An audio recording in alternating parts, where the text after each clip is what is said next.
That's a big home stand for the boys. Colby, hit it.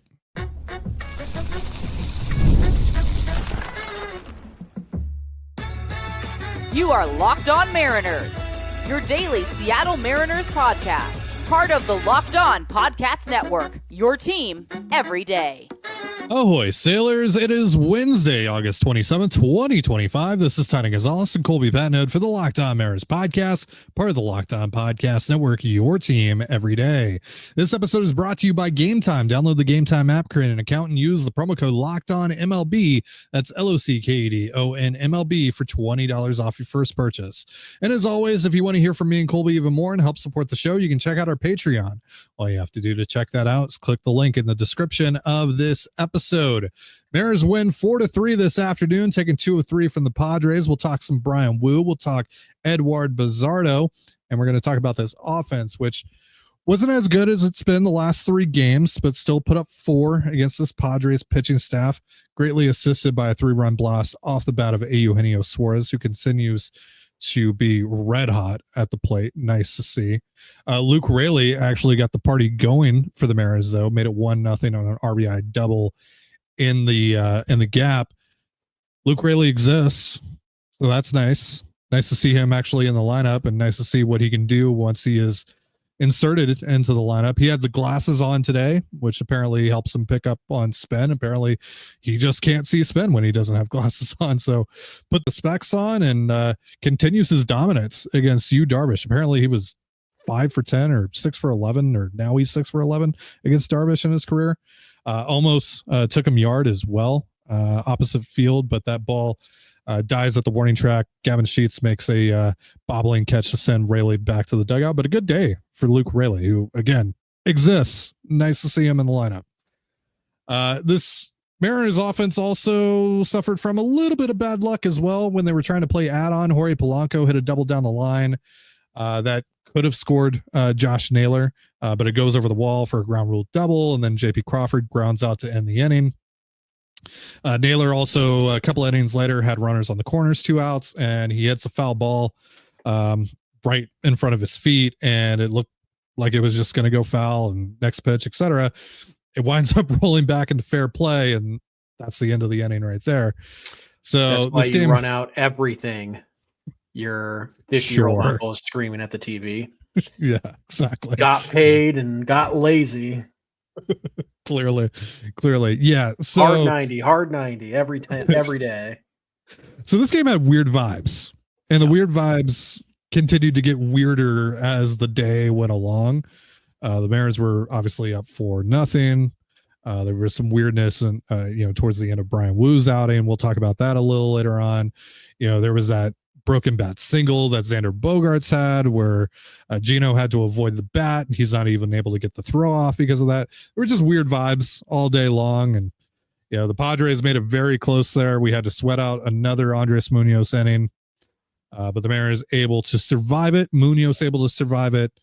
And the Mariners wind up winning, like I said, 4-3, and they come out of this homestand with a 4-2 record, which is really nice, especially going back out onto another 3-series road trip, which kicks off in Cleveland on Friday. And we'll get to that in a future episode. But for now, let's talk about this game here, Colby.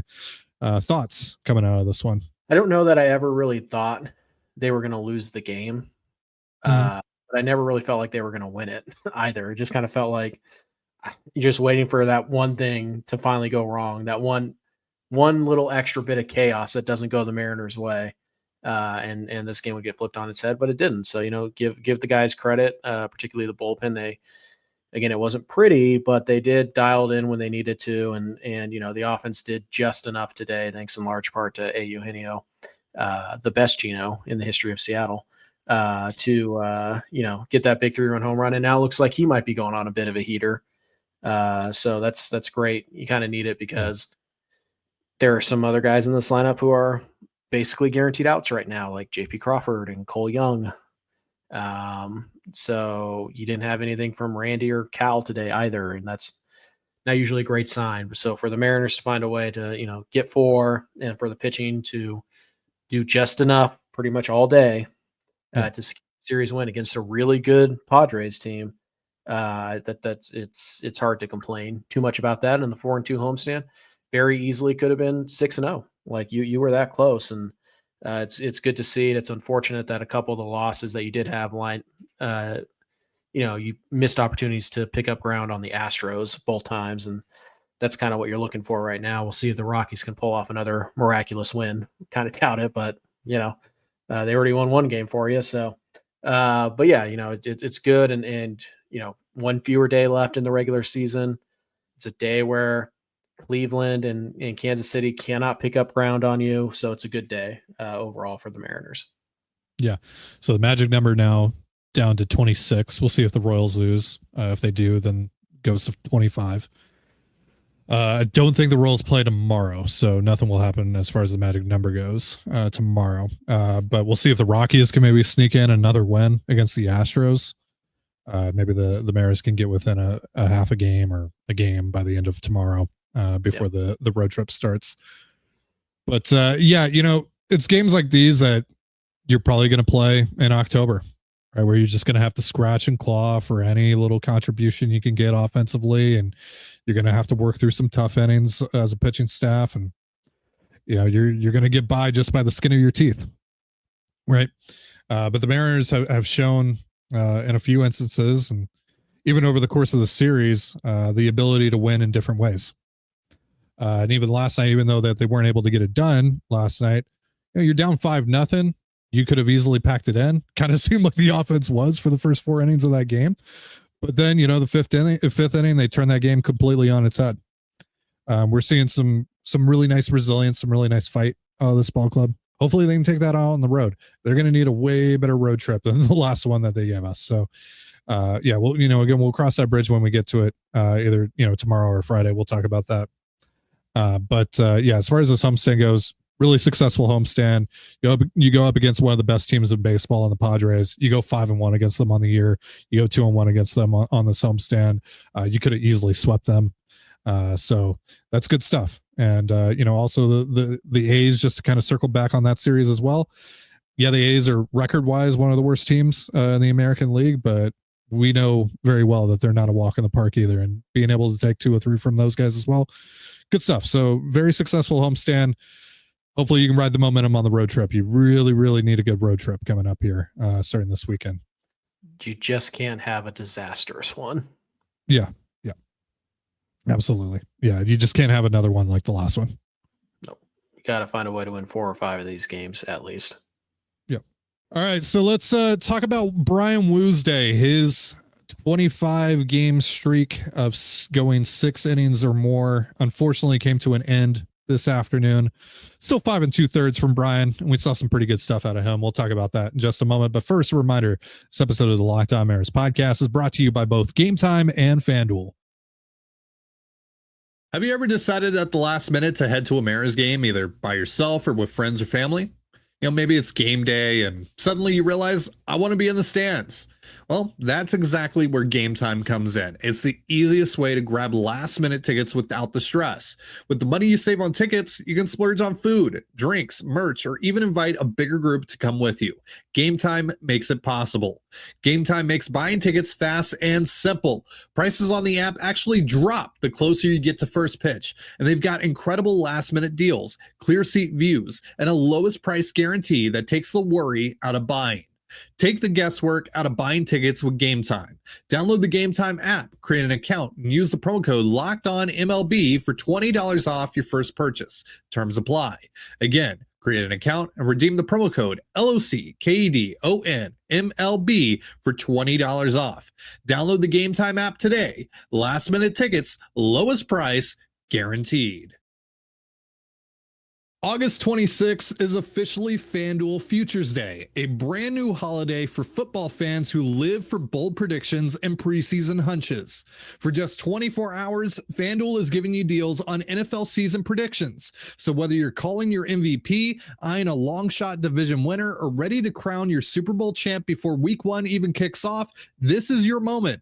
I'm taking Lamar Jackson to not only win the MVP, but also finally get over the hump in January to take the Ravens all the way. And if you disagree, you can visit the FanDuel app today and start planning your future bets now, because Futures Day is one day and one day only. FanDuel, play your game. And you're listening to the Locked On Mariners podcast. For instant reactions following every Mariners game, be sure to tune into the Mariners postcast with Anderson Hurst and Christopher Crawford, available on both the Locked On Mariners YouTube and podcast feeds. Locked On has also put together a survey to learn more about our listeners and make your favorite podcasts even better. Go to lockedonpodcast.com/survey to get started. Everyone who completes the survey will be entered for a chance to win one of 10 $100 Amazon gift cards. Scan the QR code on the screen or click the link in the description. Bryan Woo, like I said, his 25-game consecutive streak of going 6 innings or more, unfortunately snapped today. Does go 5 2/3, winds up giving up 2 earned runs on 6 hits, 6 strikeouts and a walk, quite a few hard hit balls. Still a pretty good start for Bryan. And this didn't feel like a start where that streak was going to come to an end. Felt like he was going to comfortably get there. But then that 6th inning, unfortunately, started to unravel a little bit. You know, it was bound to happen at some point. And there's a really good offense that, you know, puts the ball in play a lot. So, yeah, it is what it is. But what did you think about Bryan's day overall? And, you know, what did you think about the decision to take him out? More so the timing of taking him out. Would you have taken him out earlier than that? Yeah. I thought Bryan was okay today. Didn't have a ton of whiffs. Didn't have super high called strike percentage or anything like that. So that was very, very fastball heavy, as it often is. Just went right after guys, which, I mean, fine. It's worked for him pretty much his whole career. So, yeah, I thought he was okay. Threw strikes, you know. It was just a lot of, you know, loud, hard contact. I don't think this was, you know, as dominant as we've seen Woo, but he was pretty good today. And yeah, I was pretty confident he was going to cruise through 6. And I was thinking, hey, you know, you might even be able to get a 7th out of him. I don't know, but you know, it just kind of unraveled, and the hit by pitch started it off. And then, yeah, you know, you had a couple of, you know, the Sheets RBI single, pretty good pitch. It's just, you know, Sheets made a good swing on it and found a hole. And then the infield single by Iglesias. Yeah, that sucks, but that is what it is. And honestly, I think Dan made the right decision. I think he took him out. I think at the right time. It was, I mean, it could have been easy. And I know there was a lot of discourse about, like, he just gave up an infield single. Like, why would you take him out after that? And it's like, yeah, but he'd thrown 96, 97 pitches. And keep in mind, Bryan Woo had opportunities in that inning. He had Sheets in a 2-strike count, and he had Iglesias in a 2-strike count, and he couldn't get that final strike. That's not Dan Wilson's fault. That is on Bryan Woo. And this is something we've talked about. The Mariners have struggled to get guys out with 2 strikes relative to the rest of the league. And it happened again today. And so Dan Wilson has to manage to win the baseball game. And with a lefty up there, with Woo at 96, 97 pitches and Gabe Spire ready to go, it made all the sense in the world to go to Gabe. Ironically, he didn't get the lefty out. He got the righty out. But, you know, that's just how it goes sometimes. So I think it was the right decision. You got to win baseball games. You know, over personal streaks, they don't matter. You have to win baseball games. You have to do what's best for the club, you know. And so, yeah, could Woo have probably gotten that last out? I don't know, maybe. But also, if he gives up a bases clearing double, then Dan Wilson's an idiot who's managing for a streak instead of, you know, just trying to win a ball game. So I think they made the right decision. I think they did it at the right time. And I do think that he tried to give him some leash there for the streak. You know, I think the smartest decision there would have been to bring in Spire to face Sheets rather than wait. So he gave him an opportunity to try and you know, battle it out for the streak, and, you know, allowed him to face Iglesias as well. And, you know, most of the time he's probably getting Iglesias out because Iglesias just hasn't been very good, you know, and he hit the ball to the one spot where it, you know, he was just able to run that thing out, you know, and that's unfortunate. But I think, you know, Dan's decision to take Woo out of this game was less about, oh, he gave up an infield single, because I saw people talking about that on Twitter. It's less about that, and it's more just, okay, I gave him a little bit longer of a leash than I typically would because of the streak. He wasn't able to get it done. Another lefty is coming up. I'm not going to push this thing any further. I'm going to Gabe. So, for a rotation that has needed length so desperately all year long, or for a pitching staff that has needed that so desperately all season long, the streak that Bryan went is just remarkable, and just so critical to the success of this team here in the early going.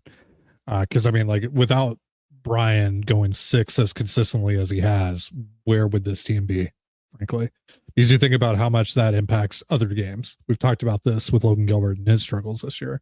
It doesn't just impact the game that they pitch in, it impacts other games, it impacts series.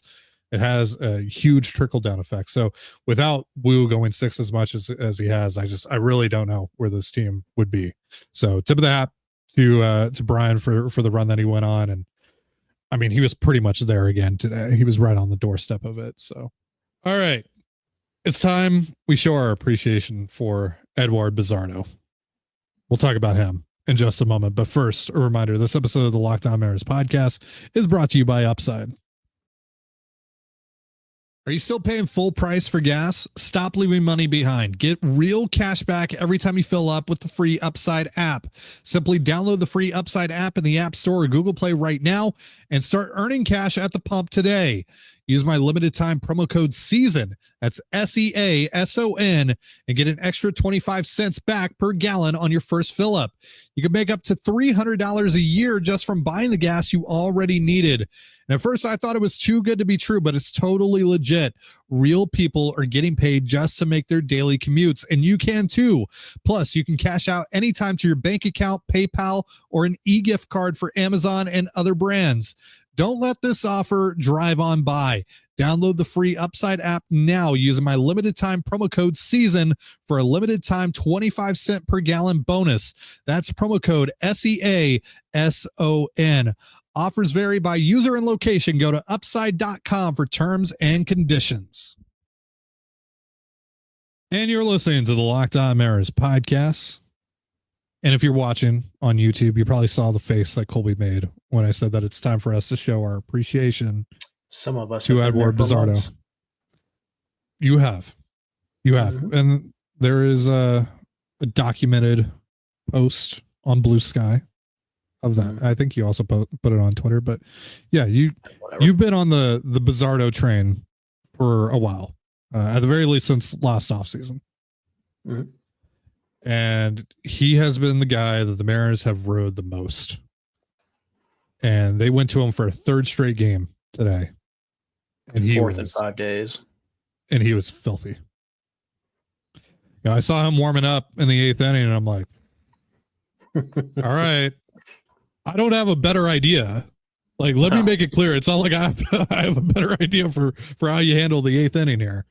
But right. Man, going to him for a third straight game and 4 in the last 5 games, woof. But he was disgusting. Gets the first hitter looking at the knees, and it seemed like the home plate umpire wasn't going to call it at first. Didn't seem like Bazardo thought he was going to call it at first either. But thankfully he got the call. I was going to crash out if he didn't get the call. It was definitely a strike too. It was very much a strike. It was very clearly in the zone. It was all the way fully in the zone. It wasn't like it clipped it or anything. No, it was fully there in the zone. But yeah, Eduard Bazardo has been insane this year. He's pretty easily the unsung hero of this club, right? Yeah. When you factor into that, this isn't the first time he's pitched 3 days in a row, in this season. And it's not the first time he's gone 4 games in, 5 days. There was a stretch there and right before the deadline where Bazardo was pitching seemingly 2 out of every 3 days. And that's just not something you do in today's game. And boy, it's almost like the Mariners desperately need another leverage bullpen arm. Who would have guessed? But Bazardo stepped up very nicely. And over this series, he started to get a lot of strikeouts too. And he really started. By the way, this is your new 2023 deadline. It annoys me. You were on the verge of greatness and you're like, it annoys me too. It annoys me too. You're like, no, it's fine. Caleb Ferguson and Jackson Coar will save us. And, break glass in case of emergency. We have Emerson Hancock ready to come out of the bolt. What are you doing? Anyways. Yeah, Bazardo's really started to find that front hip two seamer too against lefties, especially this series, and he racked up the strikeouts in this series, and it's something that he's always had good stuff.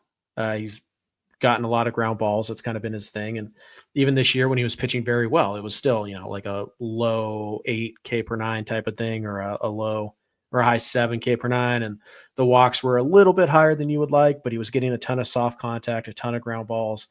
And now more recently, he's getting a lot of strikeouts, which you desperately needed. We've talked about this, all year, is that you need to find more whiff, more swing and miss in this bullpen. And obviously, that part of Matt Brash's game has been up and down this year. So, with Munoz, you never really know. So they really did need somebody to step up, and they've had Bazardo from the right side and Spire from the left side. Although I think Gabe was this is probably a season we saw coming from Gabe. More people saw coming anyways. Whereas Bazardo, there were people who wanted him DFA'd in April. Like there were people who didn't think he should make the He was club. kind of the afterthought. He was kind of the afterthought of the bullpen.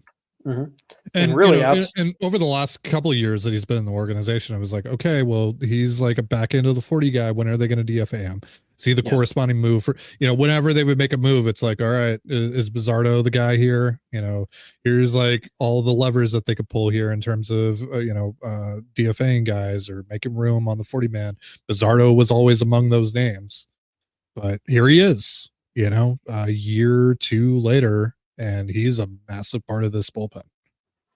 Yeah, and it's different this year than it was last year. Last year it was a lot of soft contact and a lot of ground balls. Like that's kind of how he helped you last year. This year, the swing and miss is up. Although interestingly, he doesn't get a lot of chase and he doesn't get a lot of whiff, but he does get a lot of strikeouts. 24.5% strikeout rate before today, which is 60th percentile. He's got the two seamer working. He's got the slider working.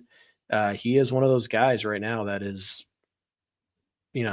sneakily one of the better relievers in the American League.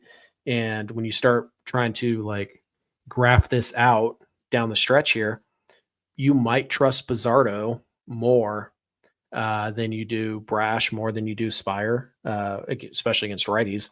And Bazardo might be your number two guy, which again probably means they probably needed to add somebody else. But whatever. What are you going to do? That time has passed. Unfortunately, I'm sure Hancock will fix everything. So this team really needs like a couple of teams to put their relievers on waivers, and they really needed to go out and get Phil Maton is what they really needed. But Maton has been garbage since going over to the Rangers.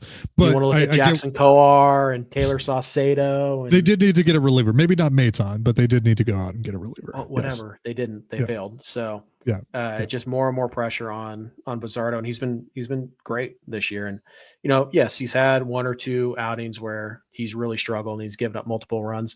But you look at the game log, it's really good. And then it's just like a lot of reliever ERA. You take out those two bad outings, and he's probably throwing a ERA right now around 1. Like he has been really, really good this year. I trust him. I wish the Mariners didn't use him so much because it's not so much a Bazardo thing, but I don't trust any pitcher who is working for the third consecutive day or the fourth time in 5 days. Like I don't trust you. Sorry. I just assume you're going to blow this. And Bazardo, for the most part, even in those situations where he's been consistently put in those spots, he's performed. And he's been, just a massive part of this Mariners bullpen. And he's easily the most overlooked, part of this team. Yeah. So you have one half of the bullpen, 4 guys that feel pretty good about for the most part. And then you have the other 4 where you're like, I would say 4.5, because I mostly feel good about Caleb Ferguson last night, notwithstanding. It's just, the last couple have been really bad, so it blurs out everything that he's done. But overall, he's fine. Yeah. And I mean, especially against lefties. We're at the point now where I'm like, I really hope Emerson Hancock is actually like a viable option. That's bullpen. Right where you want to be. Got him right where we want him. Yeah. But to your point about Bazardo getting more whiffs, since July 1st, he has an 11.12 Ks per 9. Today had a couple of whiffs, ran a 54% called strike plus whiff rate. Yep. It's that two-seamer. It's a big difference maker right now. Yeah. So he's giving you something that this bullpen just did not have enough of. All right. Well, that is going to do it for our show. Thank you so much for joining us here on the Locked On Mariners podcast. For Colby Patnode, I'm Titan Gonzalez. Be sure to give us a follow on Twitter at LO_Mariners. You can follow me at Titan Gonzalez and Colby at CPAT11. That's CPAT11. We're also on Blue Sky. You can follow me at TDG, Colby at MLB Colby, and the show at Locked On Mariners. You can also find us on Instagram at Locked On Mariners. Have yourself a beautiful baseball day, and we'll see you next time. Peace.